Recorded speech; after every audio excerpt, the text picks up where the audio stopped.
Listening to America Off the Rails with Double R, right here on the Common Ground Media Network.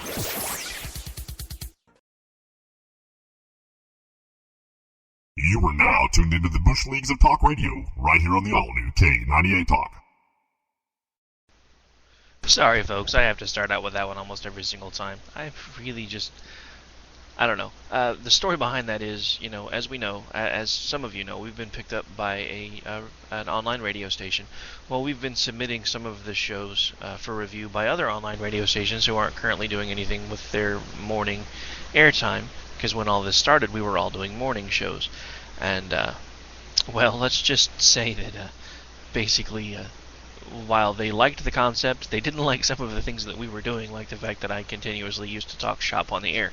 So when I got the email back from the owner of the station, basically I was like, hey guys, you know, they really like the concept, but it's not cool to find out that you really are as Bush League as you thought you were.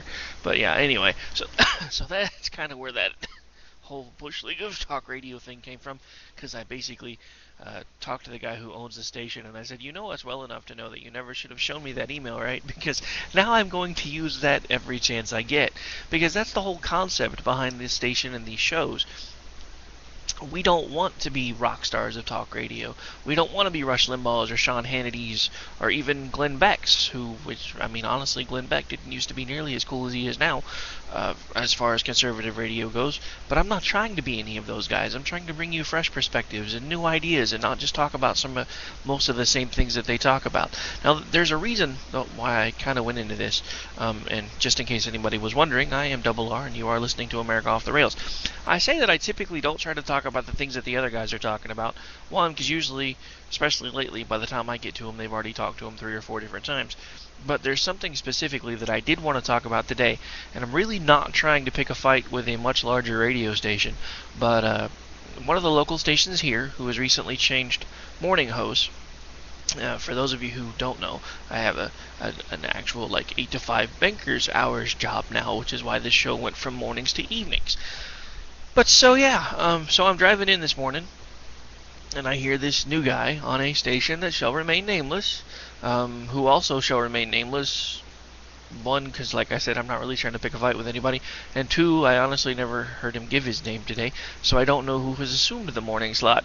But for the whole 10 minutes I left it on, the gentleman was talking about how conservatives needed to get their acts together, and that basically we didn't have a hope or a prayer or even a wing of a hope and a prayer in 2016 if we didn't do something about our current lineup. Now, some of the stuff that he talked about I did agree with. He mentioned that someone like Chris Christie is not going to be able to stand up against Hillary Clinton. That's true. Hillary Clinton basically could probably use Chris Christie. Well, never mind, I'm not even going to go there. There's so many things I could say right now, and I'm really just not going to do it. But anyway, let's just say that a really weak man could never stand up against a woman that strong. But at the same time, I also don't think Chris Christie would have had much of a prayer anyway. I mean, come on, as soon as anybody from Congress was like, well, we want you to vote for this, and he's like, nope, absolutely not going to do it. How about for a box of Twinkies? Make it 3 and you got a deal. I mean, come on, how many back rooms could be solved with this guy by Twinkies? You know, backroom deals, you know, the whole things they do behind closed doors. The whole thing that Mr. Obama said that he was not going to be a part of anymore. Does anybody ever even keep a track of how much that man lies anymore? And yeah, I know, I titled the show, well, it's almost Christmas. I gotta tell you, what I want for Christmas? New president. People running the government that actually give a crap. Yeah, where can I get those? Sometimes I really wish Santa was real. Anyway, before we get too far into this, again, our sponsor this half hour is Miss Sherry Britt, my independent Beachbody life coach. You can find her information on Facebook, also on her website. I'll play a commercial here in a little bit that has all of that info for you, only because for those of you who have been keeping up I'm still having some system issues here and there, so I'm trying not to have too many things open at once. So.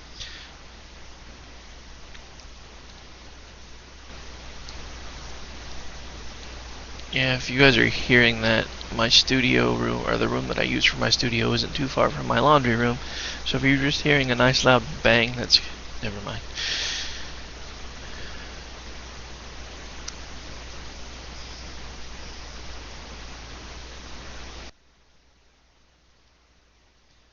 So something that I had been wanting to talk about for a while, and it's just, like I said, for the last few weeks, I really haven't been doing, or the last couple of weeks, I've been doing more behind the scenes stuff, trying to get ready for handing over the reins of the morning stuff to Denny and Dave.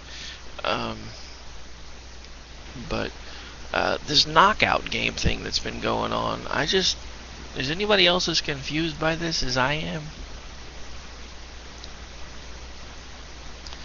I mean, if it would ever bother to load, I have something that I was going to be reviewing, so we're just kind of sitting here waiting. But, I've seen more and more stories about this, and apparently, actually, it did finally load. This is from Eyewitness News 7 out of Long Island, Long Island News.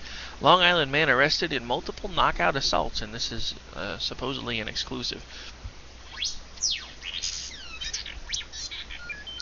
Forgot to turn the volume on my phone down. One moment, please. You ever have one of those days when you're in the middle of doing something and you're like, oh, I know I forgot to do something? I've been having a lot of those lately, but I think it's because I'm trying to do so many things all at once. Anyway, this is from Amityville, New York, WABC. Law enforcement sources tell Eyewitness News a 20-year-old Long Island man is under arrest and is expected to be charged with up to 7 counts of knockout assaults that date back to April of 2013. I'm not going to say his name, but he is from Amityville, is expected to be charged in the assaults of residents at least 2 of them are elderly in the Babylon to Amityville area. One of the victims says it came out of nowhere, a single roundhouse punch to the face that left him stunned, and a gash above his eye that took 7 stitches to close. He says, if I wasn't strong enough, I probably would have passed out. He told Eyewitness News he was walking home from the grocery store at 3 in the afternoon when a young man came walking toward him. He was walking on the sidewalk, and I moved out of the way just to step into the street, and he stood in front of me holding up his hands and hit me in the face. Eyewitness News has learned exclusively tonight that the assaulter will be charged with a half a dozen assaults that go back as far as April. One of them on Long Island Railroad platform, or on a Long Island Railroad platform in Amityville, several others in Babylon and in his own neighborhood as well.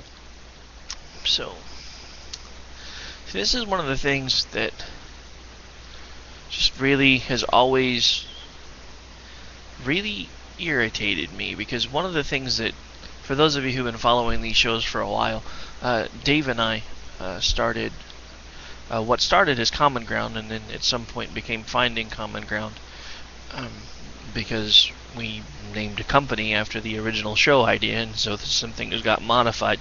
But anyway, one of the things that Dave has always pointed out is, or at least as far as he is concerned, is that at heart,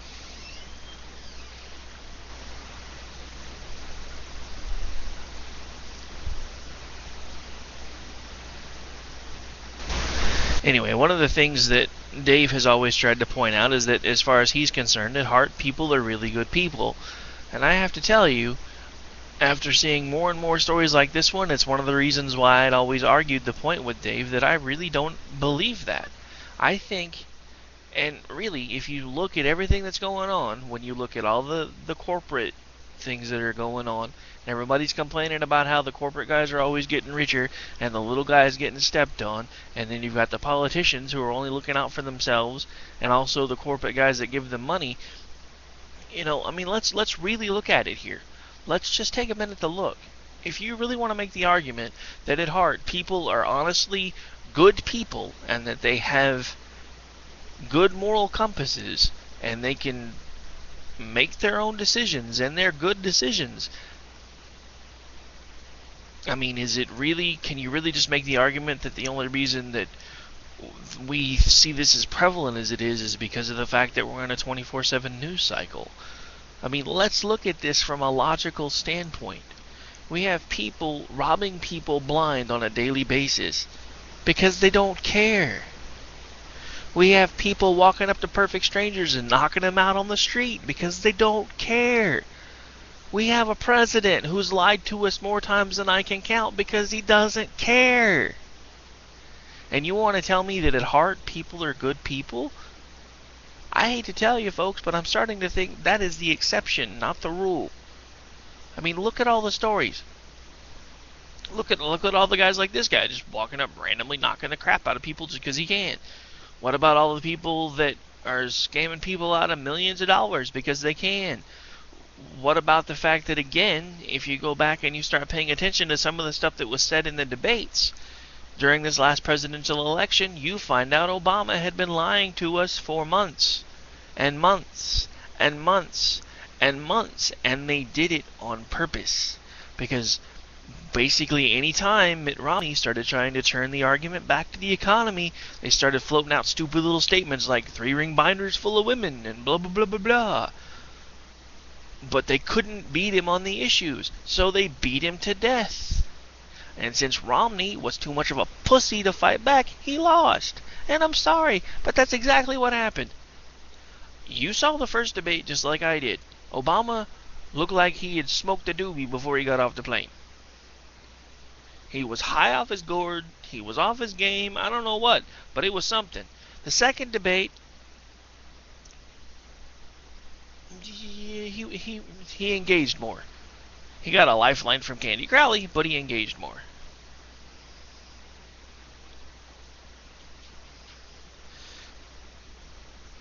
But here's the thing. During that debate, Obama point blank said, well, you know that I said this was terrorism the day after it happened.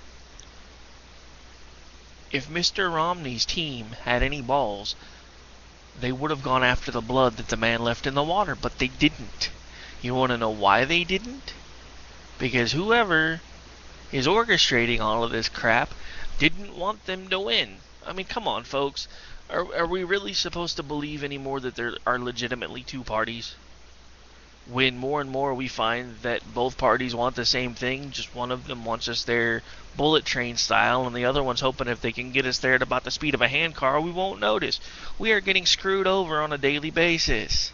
And nobody seems to notice, and nobody seems to care. This is what has me completely irritated and just ready to blow a gasket at any given point, because we have all of these people who go in and they run on these all these ideas and they say, oh, vote for me and I'll fix things when I get there. And then we vote for them because we believe that they say, hey, this guy says he's going to do it right. And then they get in there and all of a sudden they get chewed up and spit out by the machine, and suddenly they're Boehner clones or they're John McCain clones. I mean, come on. That's like one of the people that this guy was talking about today that was talking about running for office as president was Paul Ryan. No. I've seen you do way too many things ever since this last election cycle that I don't agree with, sir. You're not getting my vote. I don't care.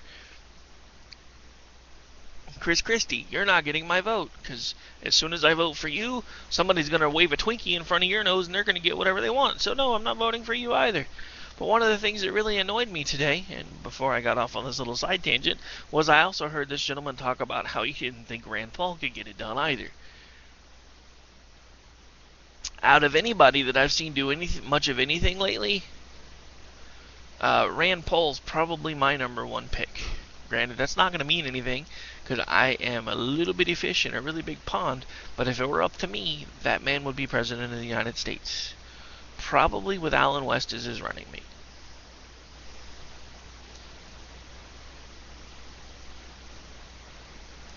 Like I said, if it were me, that would be the choices that would be made. Because I've seen Rand Paul. I've seen him stand up. I've seen him fight for what he believes in. I've seen him not back down. And I've seen other people that have done that too, but at the same time, he's the one that seems like he does it more consistently. I mean, and I honestly have to agree with him at the time. I didn't agree with the government shutdown. I didn't agree with the government shutdown because if not for that government shutdown, everybody would have seen weeks earlier how much Obamacare sucks. I mean, let's be honest. That shutdown was a distraction. That's all it was. That kept you from seeing just how bad Obamacare was for an additional few weeks. And now they keep pushing everything back piecemeal, little by little, breaking even the laws that they passed because they can do it because we don't care.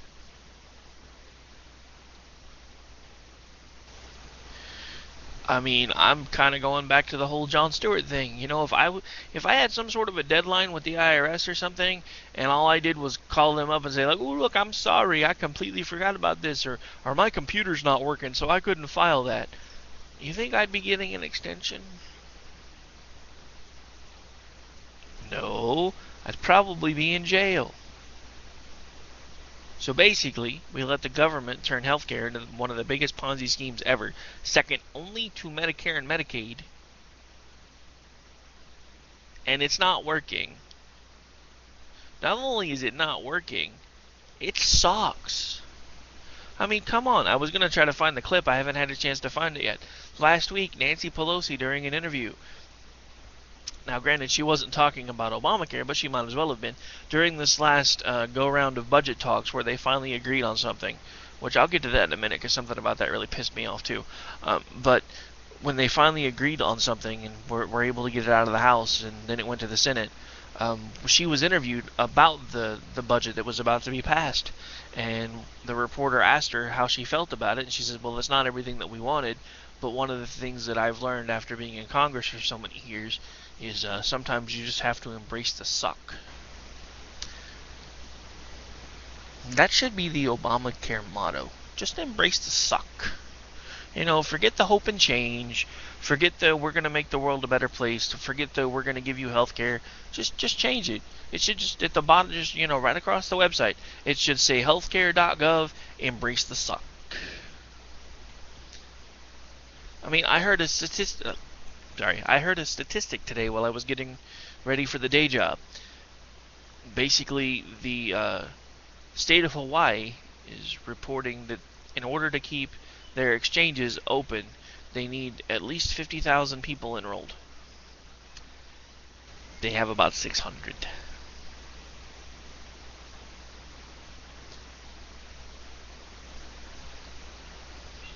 This is the point I've been trying to make ever since Obamacare's inception.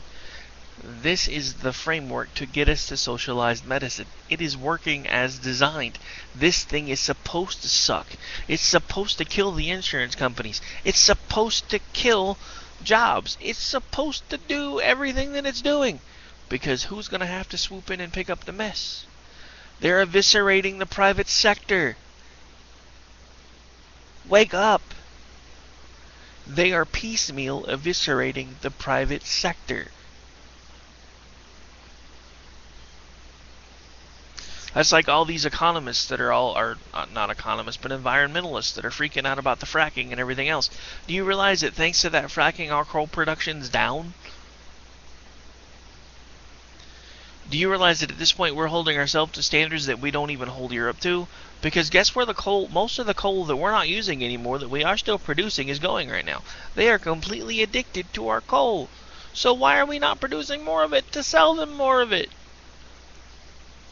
Because coal's bad for the environment. Folks, I mean, come on. It's not like we're making this crap up.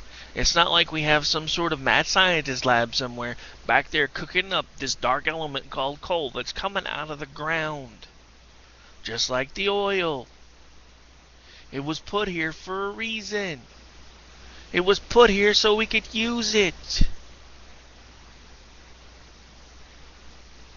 And I'm not saying good things have not come from the environmental movement. As soon as I can afford it, I'm going to find a way to go completely off-grid. Not because I'm a big environmentalist wacko, but because why should I pay for electricity when I can find ways to make my own? What kind of sense does that make? It's kind of like, why should I continue to pay to go to the grocery store when at some point I hope to be able to buy a place where I can grow some of my own food? It's not because I'm an environmentalist. It's Because I don't like government involvement. And at this point, I'm getting to the point where I don't like government involvement in anything. Because anytime they get their paws on anything, it's never the same. I was having a conversation with a family member right before I went on air. He was talking about, he wondered how long after Obama's finally out of office are we finally going to be able to do something about Obamacare. And I looked at him point blank as we were eating dinner, and I said, no, it's not going to happen. That's the same thing all the optimists were saying about Social Security and Medicare and Medicaid and all that other stuff. Was at some point people were going to figure out that it was all a Ponzi scheme and that it wasn't going to do anybody any good, and they were going to get rid of it. And yeah, how many decades ago was that? And we still have them. You know, this is a thing that you really need to stop and think about for a second. Folks like Bernie Madoff go to jail for Ponzi schemes. The government gets kudos. I mean, let's look at it logically here. It's not like they did what they said they were going to do, because when Social Security and things like that were first envisioned and first talked about, there was supposed to be this little thing. I'm not sure if it was an actual thing or if it was just a term, but there was supposed to be something called a lockbox, and that money went in it, and it kept going in it until people started withdrawing from it. And then once they started withdrawing from it, the money kept going back in it. That don't happen. Don't happen, ain't never happened, ain't never gonna happen. What happens with Social Security is some other little idiot gets a hold of a pork project and says, this will make the folks in my state happy, so the next time they pass us this bill right here, or they try to bring up this bill right here, we're going to put this bridge in here. And everybody says they've been wanting for forever, and then I'm going to give them the money from over here to pay for it. And then they'll vote for me again because I got something done. And yeah, sorry, I wouldn't keep doing the southern hick voices if I could do a decent northern accent. Because, you know, not all crooked politicians are Southerners. But, never mind. Oh, man. But all politicians are crooked, for the most part. Let's just be honest. I mean, what is that old saying? Politicians and car salesmen. Two most crooked people you'll ever meet in your life. One of them tells you what you want to hear, so you buy a car. The other one tells you what you want to hear, so you'll send them to Washington, and then they can make money off of you for the rest of their life. Because all they got to do is throw you a bone once in a while, and you keep voting for them, while they're screwing you over in every other way possible. I mean, come on. I'm all for paying them good money while they're there, but why do they get retirement forever? Most of you guys don't get that anymore. Let's just be honest. You don't. Most of you folks working at Walmart right now that are screaming for $15 an hour minimum wage, do you have a retirement plan? I'm not sure if you do or not. I haven't actually looked, but I somehow doubt it. Or I don't think you'd be screaming so loud about only making $7-something an hour. What about all the other jobs that don't have retirement plans anymore because they've been scrapped? Like you folks over at Delta. You know, a few months ago you had union, you had benefits, you had decent wages, not great wages. Now they're gone. Because the company scrapped the union. And they did a mass layoff, and they cut the wages for the folks that were left. So if the private sector is having to do all of this just to survive, let's forget for a moment that these companies would have been making really good money, because I know of a couple of airlines that are doing really good right now. Not great, but good.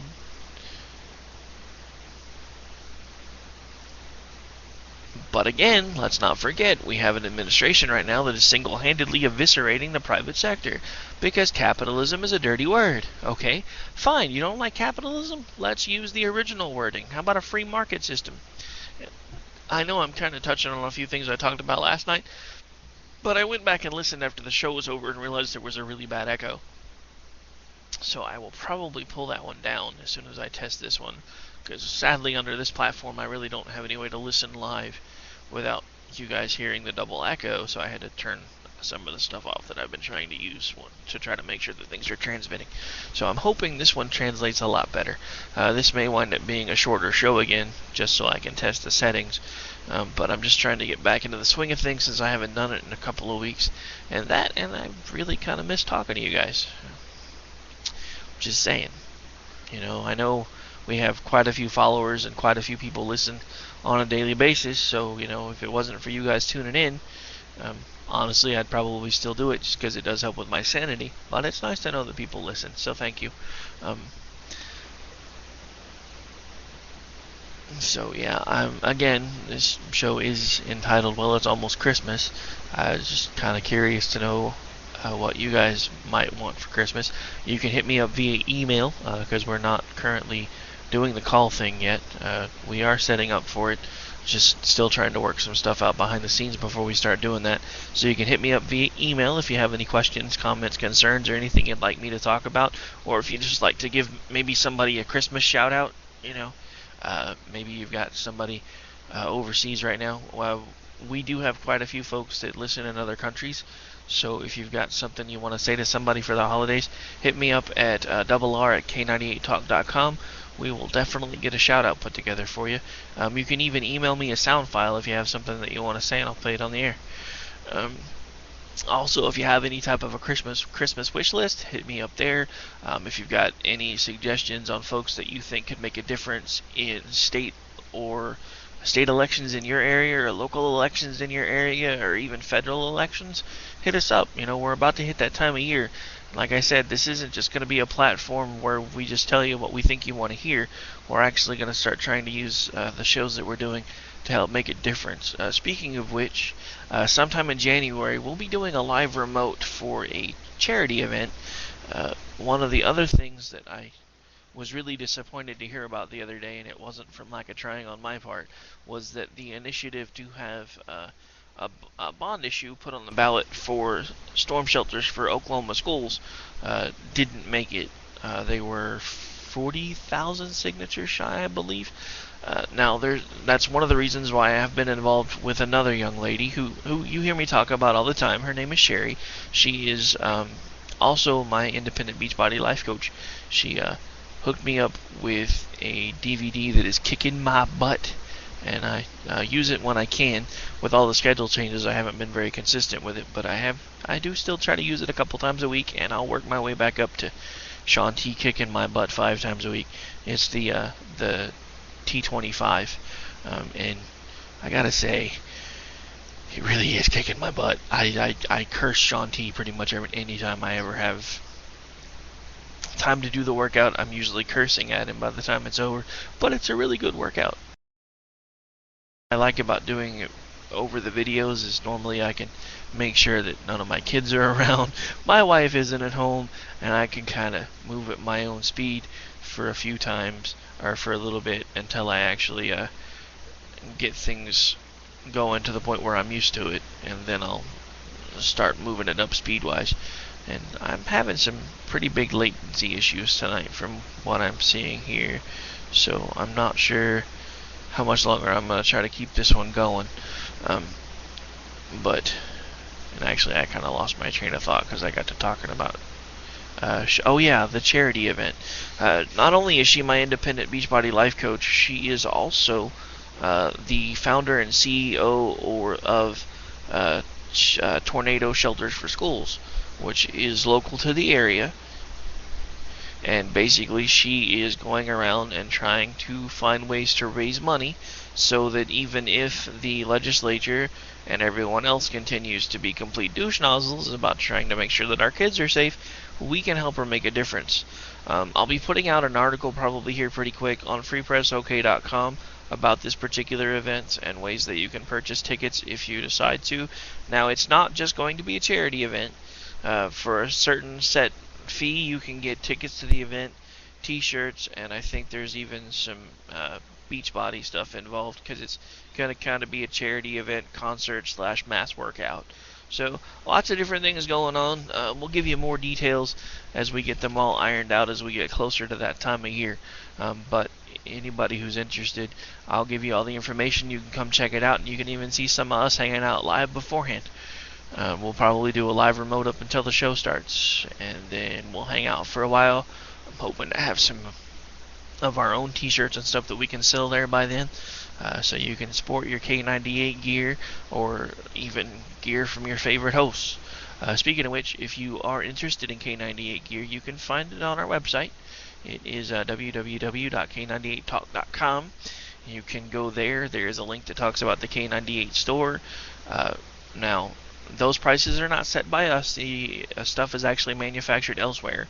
So what you're paying for is the item and the shipping and all of the above, and it'll basically just get shipped straight to you, and it is processed via credit card. So there's little control that we have over the pricing right now because we don't have the funding to do it in-house yet. But for those of you who do listen on a daily basis, spend a couple of bucks on a t-shirt. Start letting folks know about us. The more people that hear about us, the more advertising we can hopefully start getting, and the more money we can make.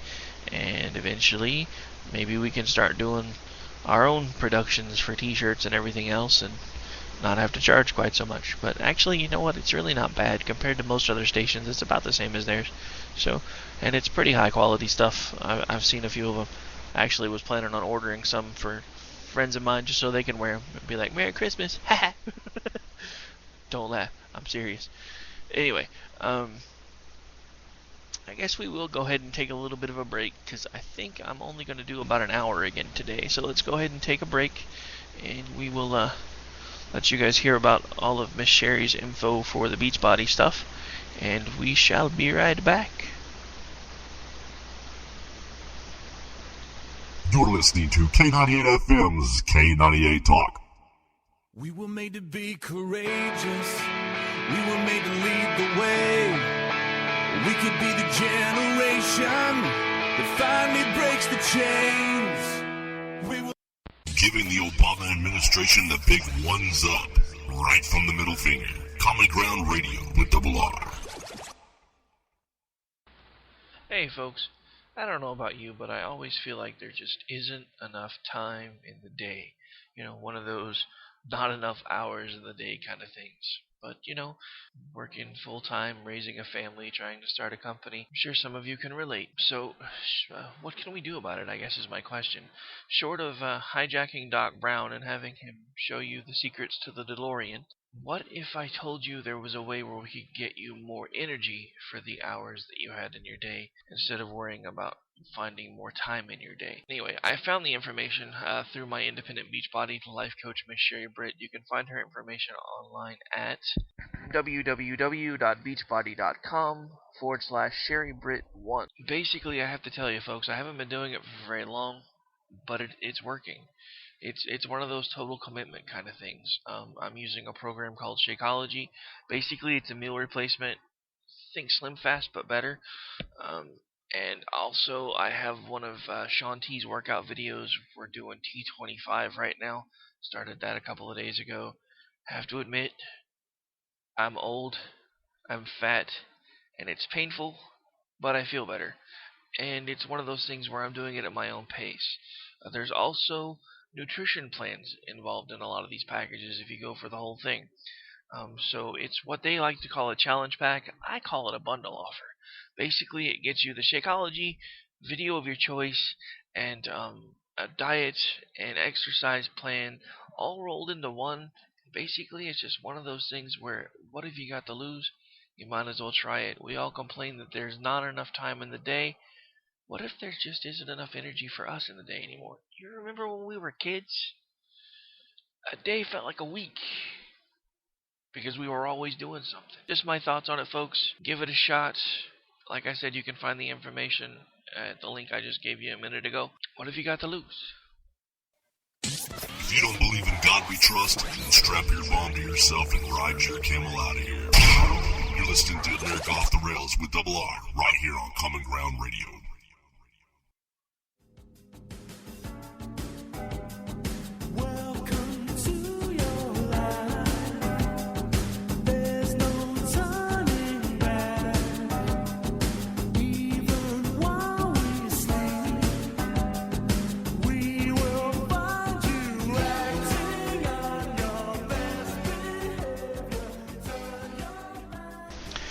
Alright, folks, and we are back. And I guess before we start doing the wrap up, because like I said, this will probably be about an hour show again, just so I can test some settings or listen to see how the new settings are working.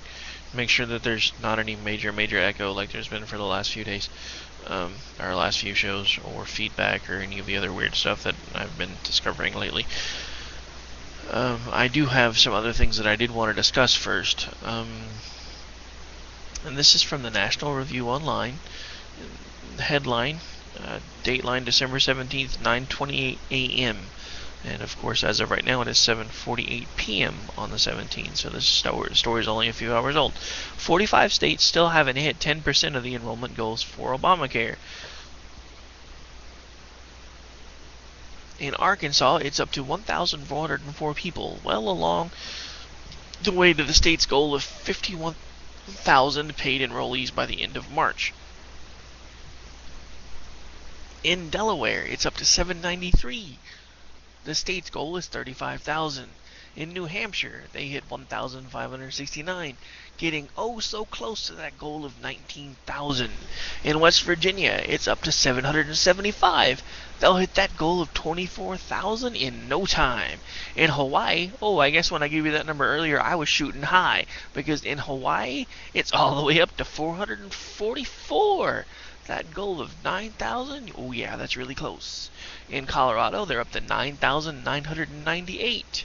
Hey, they are over 10%, but then again, most of them were probably high when they signed up, with a goal of 92,000. We can skip the scoffing over Oregon and Washington exchanges, as their ludicrously embarrassing failures have been extensively discussed.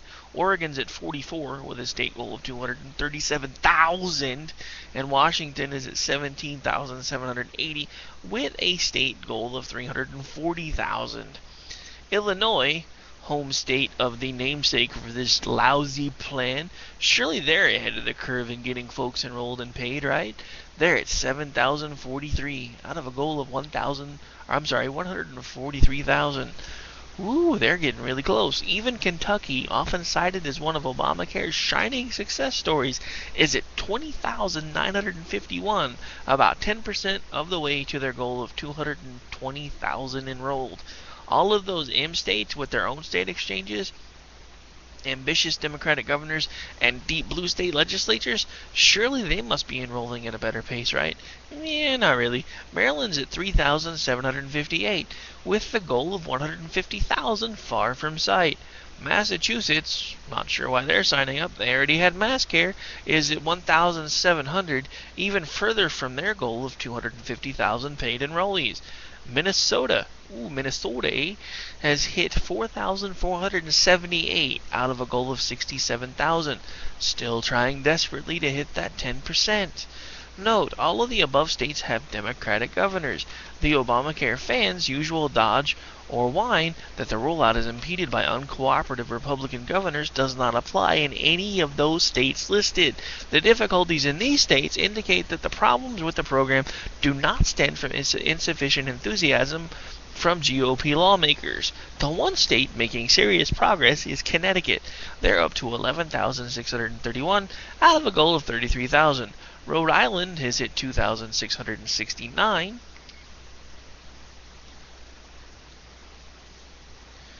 But the state's goal is only 12,000, one of the lowest in the country.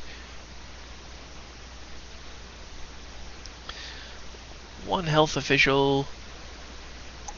Hang on, it just froze up on me for a second. One health official in the state predicts that 70 to 100,000 will enroll on the exchange by the end of next year. Some states have hit more than 5 digits. In New York, they're at 50,119, a pretty solid chunk of their goal of 218,000. In California, they're up to 159,004. That sounds pretty good until you realize they were aiming for 1.3 million. States with Republican governors are faring no better, of course. In Iowa, they're at 757. Nice number for a plane, but well short of the goal for 41,000 enrolled. In Maine, they're up to 1,747. Closing in on that goal of 23,000. An overwhelming 398 in Alaska. Look out, enrollment goal 20,000. Let's make this simpler. The only states that have reached 10% of their enrollment goals are California, Colorado, Connecticut, New York, and Rhode Island, and Kentucky is close.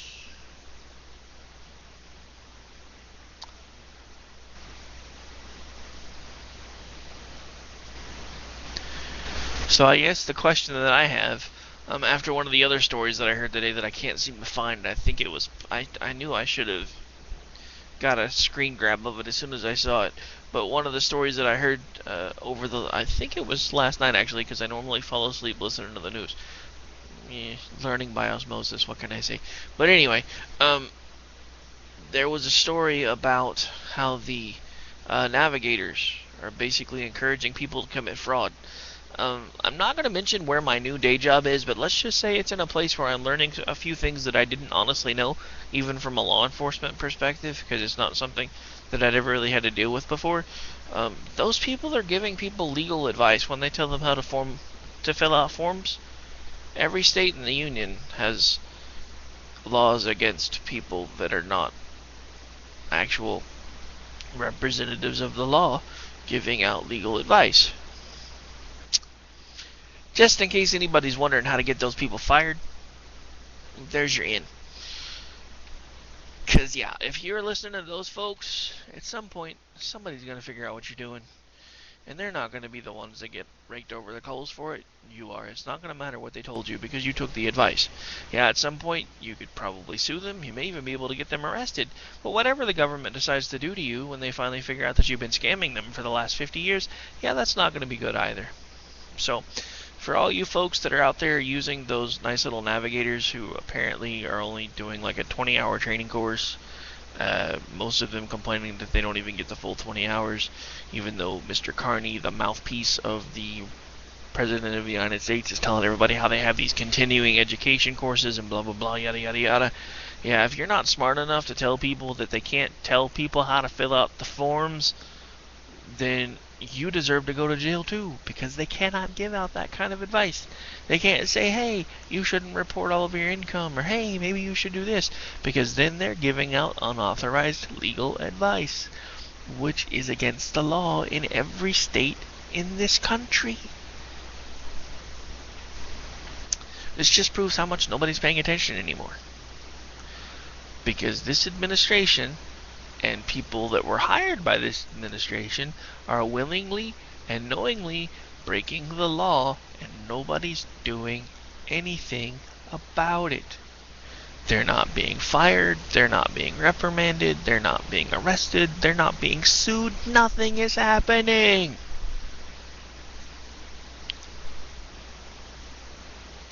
Just saying.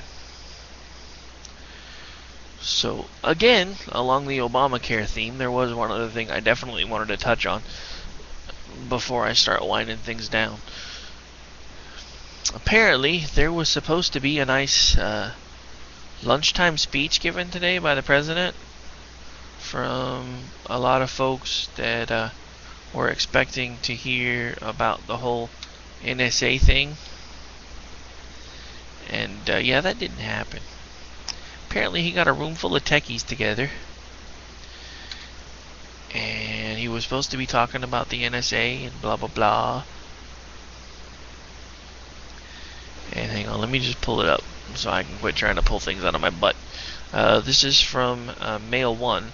Obama hijacks tech executive meeting to make PR pitch on Obamacare website fix instead of dealing with NSA surveillance.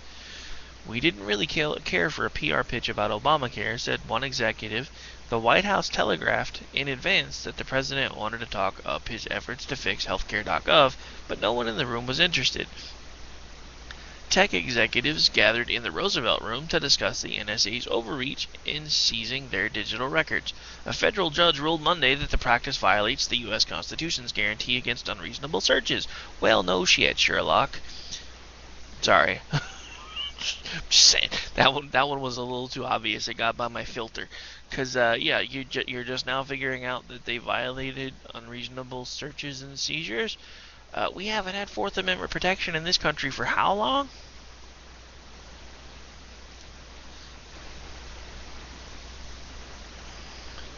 During a White House meeting called to brief America's largest tech companies today about government overreach and electronic surveillance, President Barack Obama changed the subject. Shocker! Angering some meeting participants by shifting gears to address the failed launch of healthcare.gov. Okay, look, that wasn't a failed launch. That was a didn't launch. If that thing was a battleship, it'd already be on the bottom of the ocean. I'm sorry, ad-libbing at this point. I'll continue reading. That wasn't what we came for. A vice president of a company whose CEO attended told Mail One. We didn't really care for a PR pitch about how the administration is trying to salvage its internal healthcare tech nightmare. One executive said that meeting participants were dead set against straying from the principal focus of the meeting, the uncomfortable and legally untenable position they are in when the National Security Agency demands access to their digital records. The White House said in advance that the meeting would include a discussion of healthcare.gov, but the company executive said the only subject that mattered to the participants was the NSA. He basically hijacked the meeting, one executive said. We all told the White House that we were only there to talk about what the NSA was up to and how it affects us.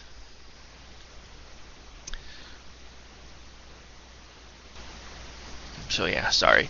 Seems like more proof to me that our illustrious leader has no idea what he's doing. Just saying. Absolutely no idea what he's doing. And he's been getting away with it for way too long. I mean, think about all the things he's lied to us about since his election the first time. Let's really stop and think about him for a minute. Let's start going. Let's just think. Let's rewind. Let's go all the way back to election night, 2000. What was it? 2008. Yeah, November 2008, when we got the whole. Today is the day that the rising of the tide of the oceans has slowed. I'm going to be the head of one of the most open and honest administrations ever. Dude, you make Nixon look like a choir boy. And he was probably the second worst president before you, because the first worst president before you came on the scene was Carter. Carter and Nixon, I don't know, is Nixon even still alive? I don't know. Either way, he's partying somewhere, because he ain't the second worst president anymore. And even Jimmy Carter's all like, woohoo, Barack Obama made me look good. I can go back to my peanut farm and be happy now, because there's finally a worse president than me. And he just keeps doing it. I mean, come on. You guys, all of you, I mean, I guess the thing that really flips me out, and actually, hang on, I want to see if that number's changed, because I saw something about that he had worse approval ratings than Nixon. I'm just curious to see if the number's gone down, or if it was the same. But for right now, my internet browser that I use for all my article pulls is being a little cranky. So bear with me for just one moment, please. See, my plan was to get home in time today to be able to put together some like little Christmas music snippets or something, so if something was going nuts, I could just play like 30 to 45 seconds of a cool Christmas song. And yeah, I just didn't have time to get any of that done. So instead, you get to hear me click the mouse.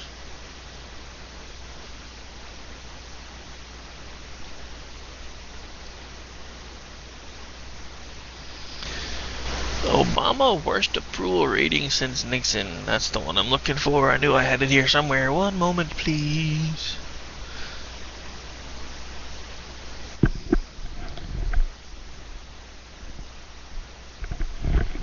So wait, does that mean that Carter actually had better approval numbers than Nixon? Because I hear everybody always talk about how Carter was the worst president, but if Nixon had worse approval numbers, just saying, President Barack Obama is ending his 5th year in office with the lowest approval ratings at this point in the presidency since President Richard Nixon. And this is according to a new Washington Post ABC poll released Tuesday. Obama's approval rating in the poll stands at 43%. I think that's a little high, because last I heard I thought it was closer to about 37. By the comparison, President George W. Bush had a 47% approval rating at the end of his 5th year of his presidency, and all other post-World War II presidents had approval ratings above 50%. Who, with the exception of Nixon, who amid Watergate scandal had a dreaded 29% approval rating. The brutal numbers underscore what has been something of a lost year for the president. His approval ratings have been plunging recently as a result of the botched implementation of the Affordable Care Act. Can we change the name of that now, please? Or are we just going to continue to lie to people? This is not affordable, and it's not about health care. It should be called the Unaffordable Control Act, because that's all they want to do.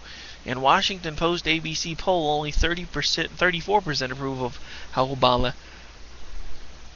is handling his signature health laws implementation. Sadly, most of those folks are probably just ticked off because it wasn't free like they thought. Oh, I'm sorry, was that a generalization? Yeah, it's my show, I can generalize if I want, get over it. Obama has also been hit by the damage of Washington's recent fiscal battles, including the 16-day federal government shutdown.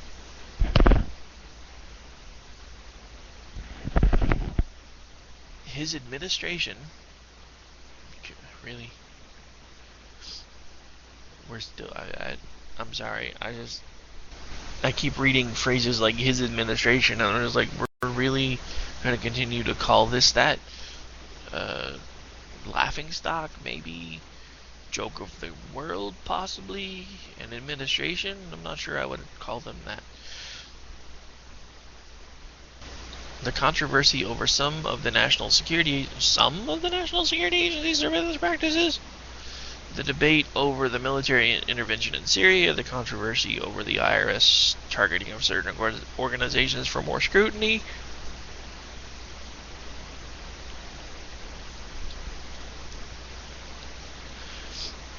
Earlier this month, Obama's average approval rating according to Real Clear Politics, slipped below 40% for the first time in his presidency. See, I knew I'd read somewhere that it was below 40. I guess he's managed to dip his way back up a little bit. 43% of respondents approve of Obama, compared with 55% who disapprove. 42% approve of how he's handling the economy. 55% disapprove. 34% approve of how congressional Democrats are handling their jobs. 64% disapprove. 24% approve of how congressional Republicans are doing their jobs. 73% disapprove. On the question of who respondents trust to do a better job with the nation's problems, 41% say Obama and 41% say congressional Republicans. 45% trust congressional Republicans more to handle the economy. 41% say Obama. 42% trust Obama more with the implementation of the Affordable Care Act. 37% say congressional Republicans.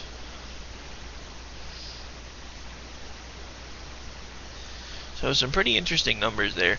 Some of them don't jibe for me very well, only because I'm looking at that and I'm looking at how, very few people apparently approve of how Congress is doing their job, whether they have a D or an R behind their name. Of course, few people seem to think the Republican side of Congress is doing a very good job at all. And I'm sorry, folks, I am probably about to kill this thing because I can't stop yawning, but I just at least want to finish this last train of thought.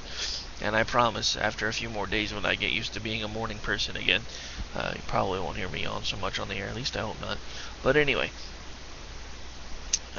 one of the things that makes no sense to me is you see numbers like 26% approve of how congressional Republicans are doing their job, but a vast majority of folks say they'd rather have the congressional Republicans handling the economy. For some reason that doesn't jibe for me. And I gotta tell you right now, I don't want any of the folks that are in power in there really to have very much to do with much of anything. About the only ones that I even somewhat trust right now, and that would be still on a very short leash, would be, is Alan West even still in there? I don't think he is. But anyway, if Alan, like I said earlier, if Alan West were running as probably vice president, he would get my vote. Rand Paul would have my vote as president. So those would be two of the people that I would somewhat trust to do a few things. Marco Rubio, he lost a lot of points with me over the whole amnesty thing. But there's still some things that I wouldn't mind seeing him do. Couldn't be a worse choice for maybe Secretary of State than who we have now. Of course, then again, you could put Charlie Brown in as Secretary of State. He'd probably do a better job than John the Raisin Kerry. And then Ted Cruz. Not quite sure where I'd put Ted Cruz yet. But I do find it interesting after all these people that have been like the whole birther movement for Obama, which I'm not even going to get started with any of that, but as soon as anybody started talking about Ted Cruz, well, he ain't even American, he's from Canada. Okay. Pretty sure he's got dual citizenship, but I could be wrong. I'll do some research if he decides to run. But considering the fact that I've seen several different stories about Mr. Obama's birth certificate that everyone keeps dismissing, which one of the things that I do find interesting about that, and no, I'm not putting the tinfoil hat on, because like I said, I am about to shut this thing down here in a few minutes.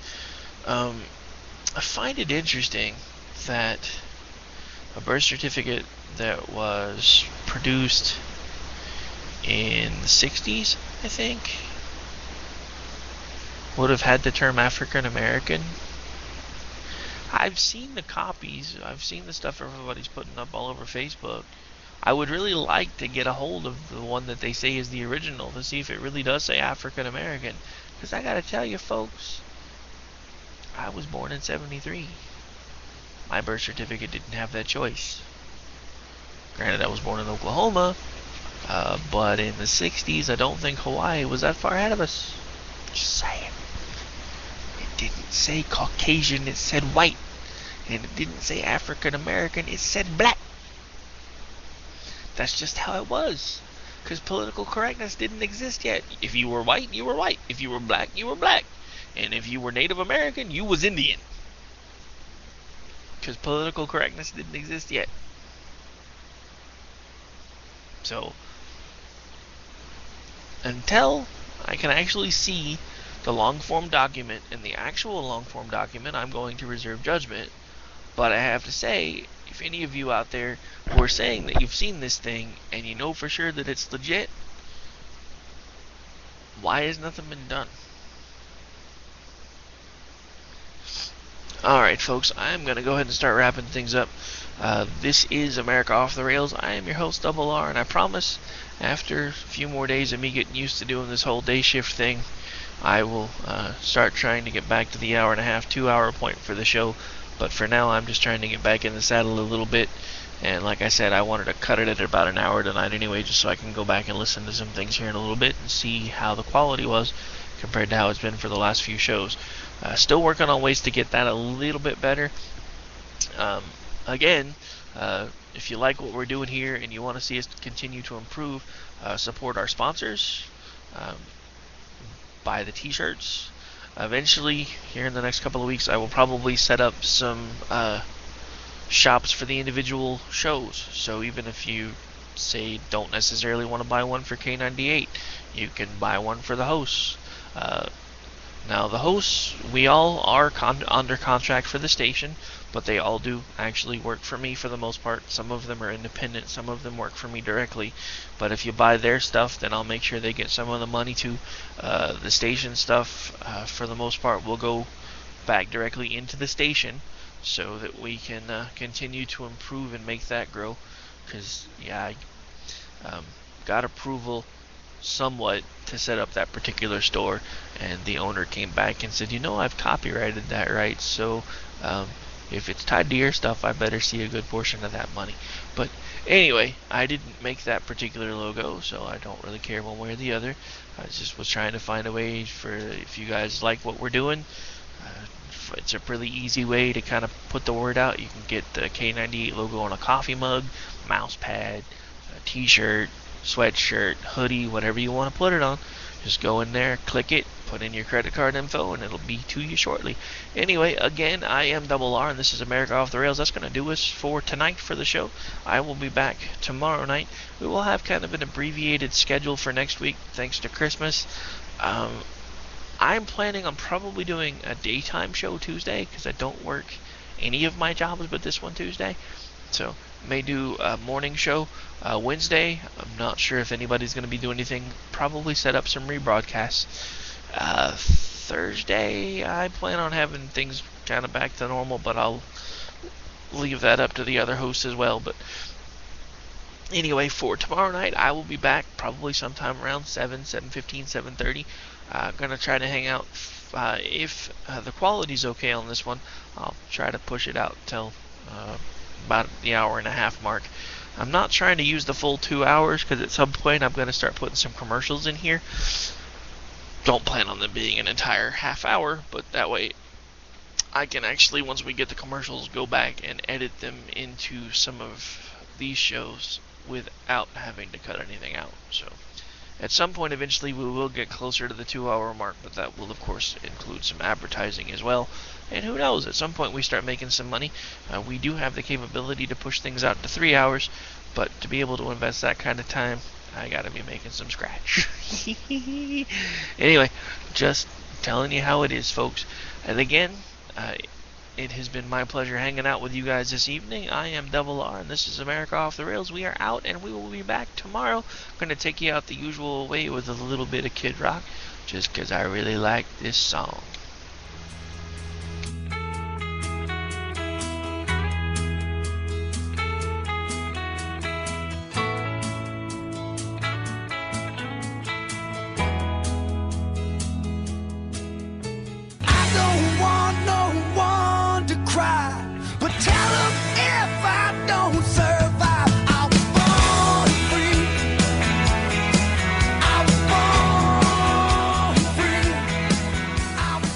You are now tuned into the Bush Leagues of Talk Radio, right here on the all-new K98 Talk.